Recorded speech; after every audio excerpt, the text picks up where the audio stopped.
نحمده ونصلي على رسوله الكريم أما بعد فأعوذ بالله من الشيطان الرجيم بسم الله الرحمن الرحيم رب اشرح لي صدري ويسر لي أمري واحلل عقدة من لساني يفقهوا قولي.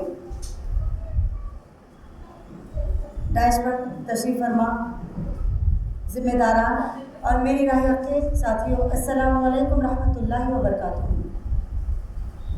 جیسے آپ نے سنا کہ حدیث کا جو عنوان ہے وہ ہے کسب حلال، یعنی حلال کمائی۔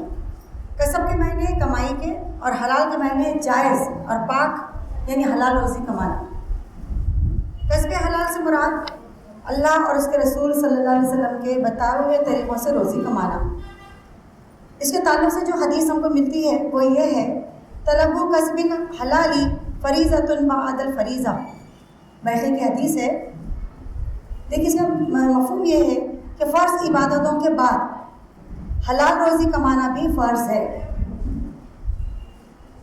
اسلام میں عبادت کے ساتھ ساتھ زندگی کی مادی ضرورتوں کو اہمیت دی ہے اور ان کا پورا اہتمام بھی کیا ہے کہ کوئی شخص ضرورت زندگی سے محروم نہ رہ جائے۔ اس کے لیے 4 مؤثر تدابیر بتائی گئی ہیں، انشاءاللہ میں وہ رکھوں گی، اور جو اس میں سے 2 اہم ہیں اسی کی یہاں پر وضاحت کی جائے گی۔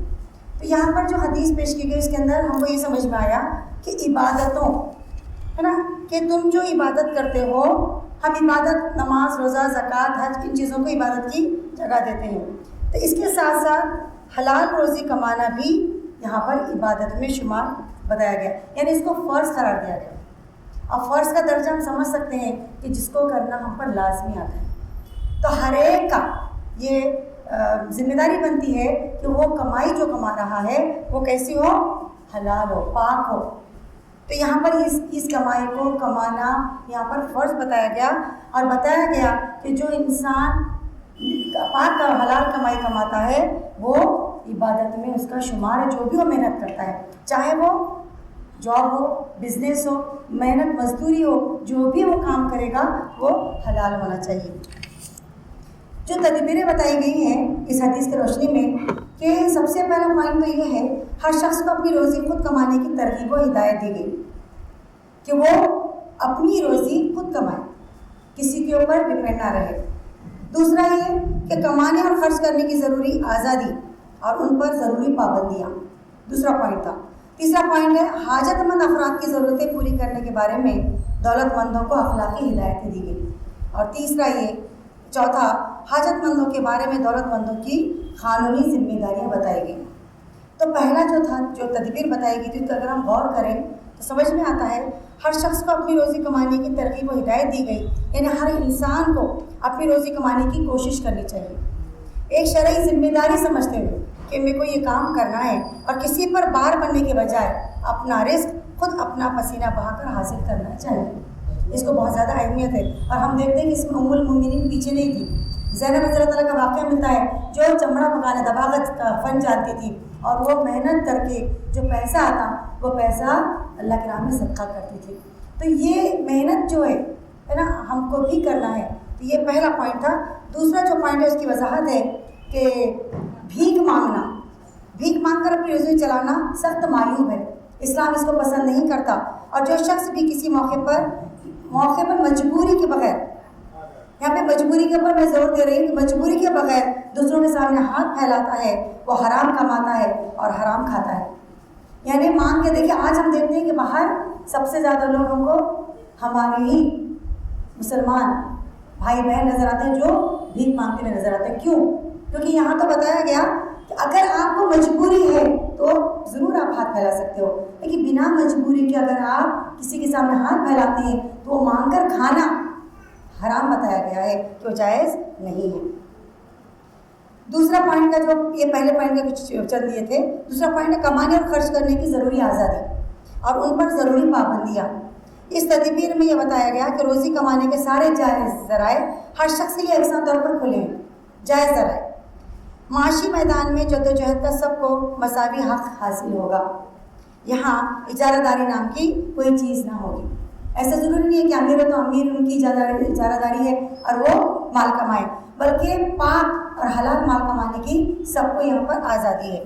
جیسے ہم اس کو دیکھ سکتے ہیں کہ زراعت ہے، کھیتی باڑی کرنا، تجارت ہے، صنعت کاری ہے، ملازمت ہے، قرض، روزی کمانے کا کوئی بھی جائز ذریعہ کسی شخص کے لیے ممنوع نہیں ہوگا، بلکہ وہ پاک حلال طریقے سے اس مال کما سکتا ہے۔ ہر شخص اپنی صلاحیت اور اپنی پسند کے مطابق ذریعے معاش اختیار کرنے میں بالکل آزاد ہوگا، کیونکہ اس زمین پر روزی کے جتنے وسائل ہیں ان کو اللہ تعالیٰ نے پیدا کیا ہے اور سارے ہی بندوں کے لیے کیا ہے، خاص بندوں کے لیے نہیں بلکہ سارے بندوں کے لیے، اور ان سے فائدہ حاصل کرنے کا سب کو یکساں حق حاصل ہے۔ تو یہاں پہ یہ بات سمجھ میں آئی ہے کہ ہمارے لیے بھی یہاں پر پابندی نہیں ہے کہ خواتین اور مرد کی تفریق نہیں کی گئی، بلکہ سب کے لیے دروازے کھلے ہیں۔ ایک خالی حدود یہ آتی ہے خواتین کے لیے، حلال کمائی کے ساتھ آپ پردے کی پابندی کریں گے۔ یہاں پر ہاتھ کی کمائی کی فضیلت کے بارے میں ایک حدیث سے ملتی ہم کو کہ اللہ کے رسول صلی اللہ علیہ وسلم نے فرمایا، اپنے ہاتھ کی کمائی سے زیادہ بہتر کھانا کبھی کسی نے نہیں کھایا۔ اور اللہ کے نبی داؤد علیہ السلام اپنی کمائی اپنے ہاتھ سے کماتے تھے اور کھاتے تھے۔ مزدوری کی کمائی کے بارے میں حدیث کا مفہوم یہ ہے، ابو ہریرہ رضی اللہ عنہ روایت کرتے ہیں نبی صلی اللہ علیہ وسلم نے فرمایا، بہترین کمائی مزدور کی کمائی ہے، بشرط یہ کہ اپنے مالک کا کام خیر خواہی اور خلوص سے انجام دے۔ جنگ تبوک کا واقعہ ہم کو ملتا ہے صحابی کے بارے میں، جنہوں نے چند کھجوریں رات بھر ایک باغ کو پانی دے کر لے کر آئی تھی، تو نبی صلی اللہ علیہ وسلم اس کو بہت زیادہ پسند کیا تھا۔ اس میں سے ہمیں سمجھ میں آتا ہے کہ محنت کر کے جو مال کمایا جاتا ہے اس کو اللہ بھی پسند کرتا ہے، رسول صلی اللہ علیہ وسلم اس کو پسند کیا۔ محنت کی کمائی کے بارے میں ابن عمر نبی صلی اللہ علیہ وسلم سے روایت کرتے ہیں کہ آپ نے فرمایا، اللہ اس مسلمان سے محبت کرتا ہے جو محنت کر کے روزی کماتا ہے۔ یہ طبرانی کی حدیث تھی۔ ایمانداری سے تجارت کرنے میں کسی نے پوچھا، اے اللہ کے رسول، کمائی کے ذرائع میں کون سا ذریعہ سب سے عمدہ اور پاکیزہ ہے؟ تو آپ صلی اللہ علیہ وسلم نے فرمایا، آدمی کا اپنے ہاتھ سے کام کرنا اور دیانت دارانہ تجارت کرنا۔ مشکاۃ شریف کی حدیث تھی ہے۔ امانت دار اور سچے تاجر کا رتبہ، ابھی ہم کیونکہ تجارت کے میدان میں اترے ہیں ہم، تو یہ بھی سن لیجئے۔ ترمذی کی حدیث ہے کہ ابو سعید خدری رضی اللہ عنہ کہتے ہیں، رسول صلی اللہ علیہ وسلم نے فرمایا، سچے اور امانت دار تاجر کو نبیوں، صدیقوں اور شہداء کی صحبت اور رفاقت نصیب ہوگی۔ سبحان اللہ، بہت بڑی بات ہے۔ ناجائز طریقوں سے جو مال کمایا جاتا ہے اس کی برکت ختم کر دی جاتی ہے۔ اور ایک حدیث کا مفہوم ہے کہ رسول صلی اللہ علیہ وسلم نے تاجروں کو خطاب کرتے ہوئے فرمایا، تجارت میں قسموں کی کثرت سے بچو، قسم کھا کے اپنا مال مت بیچو، اور یہ چیز وقتی طور پر تو تجارت کو فروغ دیتی ہے لیکن آخرکار برکت ختم کر دی جاتی ہے۔ یہاں پر ہم کو جب ہم بھی اس میدان میں اترے ہیں، صبح سے ہم سن رہے ہیں کہ جو بھی کام ہم کو کرنا ہے وہ ایمانداری کے ساتھ کرنا ہے، کیونکہ اگر ہم 10,000 روپے کما رہے ایمانداری سے اور 1,00,000 روپے کا فائدہ ہو رہا ناجائز طریقے سے، تو وہ پیسہ کبھی بھی برکت نہیں دیتا، بلکہ وہ پیسہ دوسرے کاموں میں نکل جاتا ہے۔ جیسے کہ مثال کے طور پر 1,00,000 کمائے، 40,000 بیماری میں چلے گئے، 20,000 نقصان ہو گیا اور 30,000 سے دوسرا کچھ اور نقصان، تو یہاں پر ملا کتنا ہم کو؟ 10 ہی ملا، کیونکہ جس کی جتنی قسمت ہے اتنا ہی اس کو ملتا ہے۔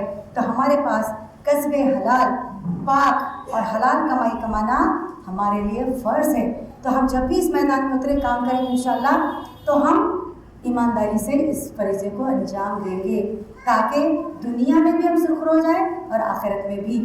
دوسروں کو، لوگوں کو دھوکہ دے کر اگر کوئی چیز ہم حاصل کرتے ہیں تو وہ ہمارے لیے فائدہ مند نہیں بلکہ نقصان دہ ہوتی ہے۔ تو میں اللہ تعالیٰ سے دعا کرتی ہوں کہ اللہ تعالیٰ ہم تمام کو کسب حلال حاصل کرنے والا بنائے، اس کے لیے جد و جہد کرنے والا بنائے، اور یہاں پر خواتین خاص طور سے میں اور آپ اس کے لیے میدان میں اتریں گے انشاءاللہ، اور ہم نے جو صلاحیتیں ہیں اس کو ہم نکالنے کی پوری باہر لانے کی کوشش کریں گے، تاکہ اس نیت سے کہ ہمارا جو گھر کا خاندان کا نظام ہے وہ بہتر ہو جائے، ہم اپنے شوہر کی مدد کر سکیں انشاءاللہ۔ یہ نیت اللہ کی خاطر ہوگی تو انشاءاللہ اس میں بہت زیادہ دنیا اور آخرت کا فائدہ ہوگا۔ اللہ تعالیٰ ہم تمام کو جو کچھ سنا ہے اس کا پر عمل کرنے کے لیے توفیق عطا فرمائے۔ آمین یا رب العالمین۔ وآخر دعوانا ان الحمد للہ رب العالمین۔